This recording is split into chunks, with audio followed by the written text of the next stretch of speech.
আসো তোমরা আসো আসো আসো আসো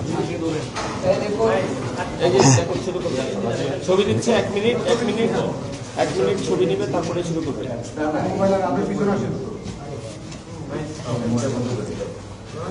শুরু করবো আপনারা রেডি?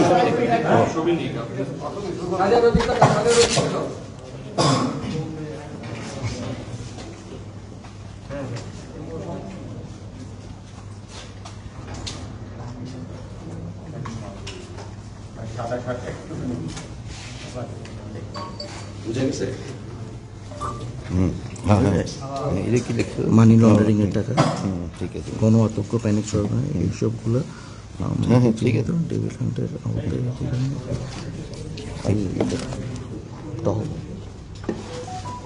রেডি হয়েছেন নি ভাই? আচ্ছা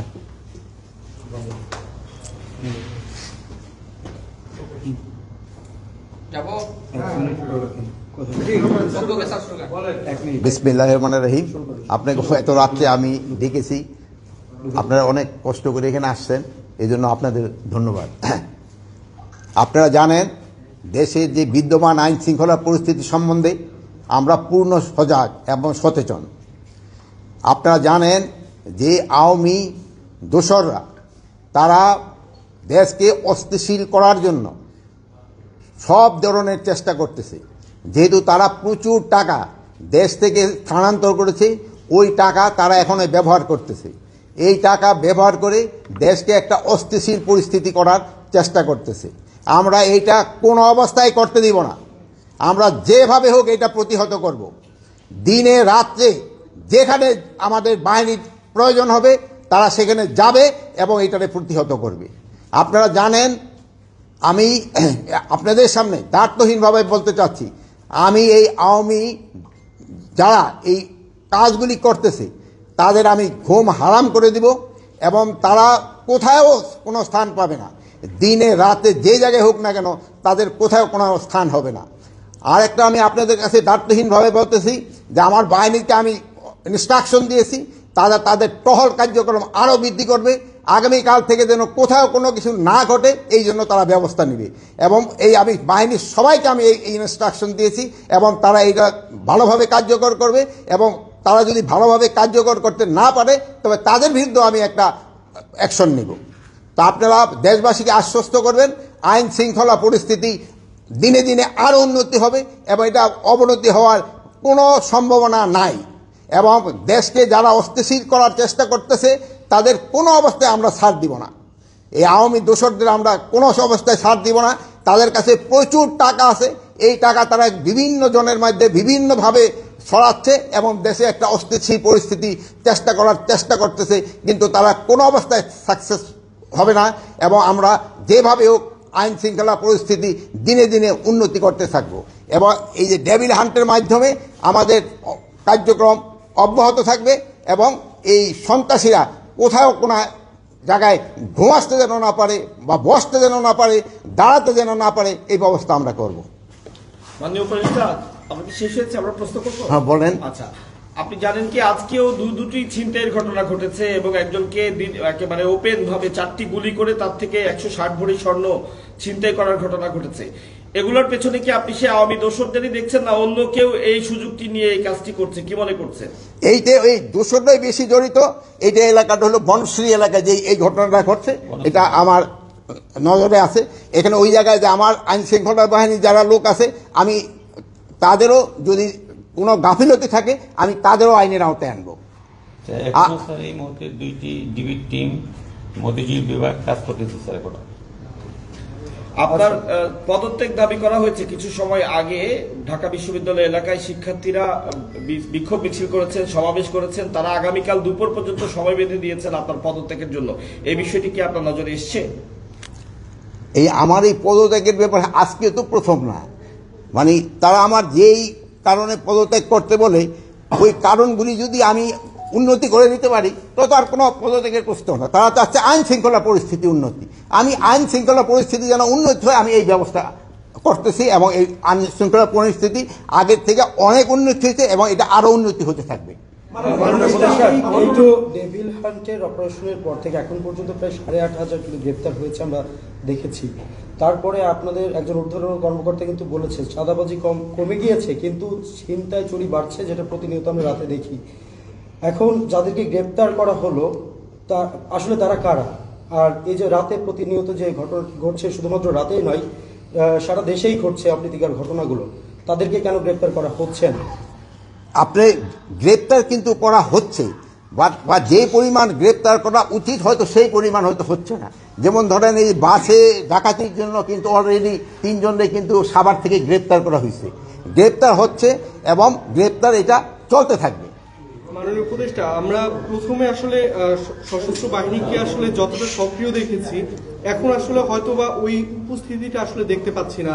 যে সেনাবাহিনীর প্রথম দিকে যে অভিযানগুলো ছিল, বিশেষ করে পরে নতুন সরকার আসার পরে শুরুর দিকে যে অভিযানগুলো ছিল, এখন আসলে এই মানে ব্যবধানটা কেন? আসলে এটার সাথে একটু যোগ করতে চাই, রাজুকে যেটা উত্থাপন করা হয়েছে আপনার পদত্যাগের সাথে, বলা হচ্ছে যে সেনাবাহিনীর যে ম্যাজিস্ট্রেসি পাওয়ার দেওয়া হয়েছে সেটা কি মানে পুরোপুরি কাজ করছে কিনা তারা জানতে চেয়েছেন। আমরাও একটু জানতে চাই সেটা আসলে কাজ করছে কিনা, সেটা কিভাবে কাজ করছে, কোন স্তরে কাজ করছে। ম্যাজিস্ট্রেরি পাওয়ার তাদের যে ক্ষেত্রে দেওয়া হয়েছে ওটা ঠিকভাবেই কাজ চলতেছে। এই যে দেখেন সেনাবাহিনীর অফিসারও কিন্তু এখানে আছে, তারও কাজ করে যাচ্ছে, তারও কাজ করছে, সবাই কাজ করতেছে দেখেই কিন্তু আমরা একটু আগের থেকে পরিস্থিতি একটু ভালোর দিকে গেছে। এটা আরো ভালোর দিকে যেন যায় আমরা চেষ্টা করব, এবং আমি এই ব্যাপারে আপনাদেরও একটু সহযোগিতা চাই। আপনারা কিন্তু সব ব্যাপারে আমাদের সহযোগিতা করে যাচ্ছেন, ভবিষ্যতে আপনারা আমাদের সহযোগিতা করতে যাবেন। যেমন আপনি এই বিদেশি প্রচার মাধ্যমে আমাদের সম্বন্ধে অনেক কিছু আজে বাজে লিখত, আপনারা কিন্তু এটা প্রতিবাদ করে এবং সঠিক সংবাদ দিয়ে কিন্তু আপনারা দেশকে বাঁচিয়েছেন এবং আমাদের উপকার করছেন। আপনারা ভবিষ্যতে এটাও করে যাবেন, আমি আশা করি। সাধারণের একটা কথা ছিল যেটা আপনার থেকে আমি উত্তর পাইনি, সেটা হচ্ছে অপারেশন ডেভিল হান্টার নামে কাদের গ্রেপ্তার করা হচ্ছে, এবং এখন পর্যন্ত কিন্তু আসলে এই অভিযানের পরবর্তীতে অপরাধগুলো অপকর্মগুলো আরো বেড়েই চলেছে। এই বিষয়টা যদি একটু ডেভিল হান্টের আওতায় সন্ত্রাসীদের গ্রেপ্তার করা হচ্ছে, যারা সন্ত্রাসী, যারা সন্ত্রাস কর্মকাণ্ডের সাথে জড়িত তাদেরই গ্রেপ্তার করা হচ্ছে। এখন এই যে একটা ঘটনা ঘটছে, এটা যেন কোনো একটা ঘটনা যেন না ঘটে, এই জন্য আমরা ব্যবস্থা নিব। শুরু থেকে আমরা বিভিন্ন ছিনতাইয়ের ঘটনা যা দেখেছি, যে মোটরসাইকেলে করে 3 জন বা 2 জন মিলে এসে তারা 3-4টি মোটরসাইকেল করে নিয়ে এসে ছিনতাই কাজটি করছে। তো এই মোটরসাইকেলে একাধিক ব্যক্তি চলাচলের ব্যাপারে এ ধরনের আলাদা কোনো নির্দেশনা কি আপনারা চিন্তা করছেন, দেবেন কিনা?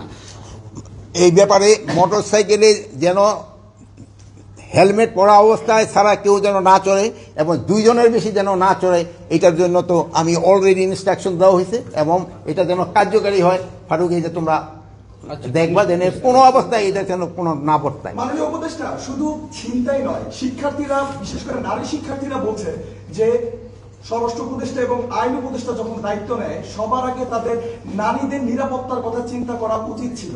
যে হারে ধর্ষণের সংখ্যা বেড়ে চলছে, তারা এটা নিয়ে উদ্বিগ্ন, এবং তারা বলছেন যে স্বরাষ্ট্র এবং আইন মন্ত্রণালয় থেকে তেমন কোনো উদ্যোগ নেওয়া হয়নি। কি বলবেন তাদের উদ্দেশ্যে? তাদের উদ্দেশ্যে বলবো, আমার মা বোনদের ভয়ের কোনো কারণ নেই, তাদের ব্যাপারে আমরা সব সময় কনসার্ন, এবং তাদের কোনো ধরনের যেন কোনো রকমের সমস্যা করতে না হয় এবারে আমরা সব সময় সজাগ আছি, এবং আইন শৃঙ্খলা বাহিনীও এই ব্যাপারে সব সময় সজাগ আছে। সবাই তো বলছে যে আপনার ব্যর্থতা আছে, আপনাকে পদত্যাগ করতে। আপনি কি আপনার নিজের ব্যর্থতা দেখেন, বা আপনি এতদিন পরেও যে আইন শৃঙ্খলা বাহিনী সক্রিয় করতে পারেনি, আপনার নিজের ব্যর্থতা দেখেন কিনা? এটা ক্ষেত্রে আপনারাই বলতে পারেন, আইন শৃঙ্খলা বাহিনী আমি যে অবস্থায় নিয়েছিলাম ওই অবস্থার থেকে কি সক্রিয় হয়েছে কি হয় নাই, এ ব্যাপারে আপনারাই আমার থেকে আরো ভালো বলতে পারবেন। আমি কি অবস্থায় আইন শৃঙ্খলা বাহিনী ঢুকতে নিয়েছিলাম এটা জানেন। যে সময় আমি ঢুকতে পারিনি আইন শৃঙ্খলা বাহিনীর কাছে, আপনার পুলিশের অবস্থা কি ছিল, আনসারের অবস্থা কি ছিল, ওই অবস্থা থেকে কি উন্নতি হয়েছে কি হয়েছে না, এই ব্যাপারে আমি আপনাদের উপরে এই বিচার ছেড়ে দিলাম। আর আমি এখনো আবার বলতেছি, আমি আপনাদের নিয়ে, জনগণকে নিয়ে যেভাবে হোক আইন শৃঙ্খলার পরিস্থিতি উন্নতি হইতেই হবে, এবং আল্লাহ দিলে আমরা করতে পারবো। আপনারা ভালো থাকেন, দোয়া করি। শুধু ডেভিল হান্টের মধ্যে সীমাবদ্ধ থাকবে, নাকি চোর ছিনতাইকারীদের জন্য নতুন কোনো হান্ট আপনারা করবেন কিনা? চোর সন্ত্রাসী এদের জন্য সবসময় এই ডেভিল হান্ট থাক বা যাই থাক না কেন, তাদের জন্য কঠোর ব্যবস্থা সব সময় নেওয়া হবে।